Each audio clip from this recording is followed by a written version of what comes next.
Сәлем достар, бүгін біз шашылып түсетін өте дәмді палау жасайтын боламыз. Оған керекті заттар: сәбіз, пияз, күріш, ет және құйрық май. Ең алдымен күрішімізді жақсылап суға жуып аламыз. Сосын мұздай суға осылай салып қоямыз. Одан кейін қызып тұрған табаға ешқандай май құймай, құйрық майымызды салатын боламыз. Құйрық майымызды әбден қуырып, майы шыққанша шыжғырамыз. Шыжғырылғаннан кейін шыжығын алып тастап, сол қызған майға етімізді салатын боламыз. Видеодағындай дәл осылай жасауды жасаңыздар. Сол кезде өте дәмді болып шығады. Мінекей шыжығымызды алып алғаннан кейін етімізді саламыз. Етімізді әбден қуырып аламыз.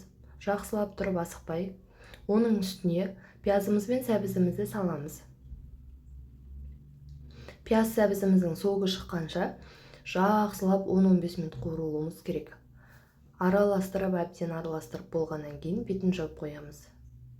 Одан кейін 10-15 минуттан кейін ашып көреміз. Дәл осы видеодағындай жасаңыздар.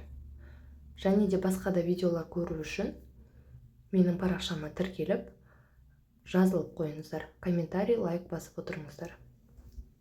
Дәл осы видеодағындай қуырылу керек мінекей. Осылай болып қуырылғаннан кейін үстіне жаңағы күрішімізді өлшеп алған кесемізбен 2 кесе су құямыз. Мен 2 кесе күріш салдым, 4 кесе су құятын боламыз үстіне. Суымызды құйып, суымыз қайнағаннан кейін дәмдеуіштер салсаңыздар болады. Мен үстіне кешмиш және зира қостым. Тұзын өз қалауларыңызша саласыздар.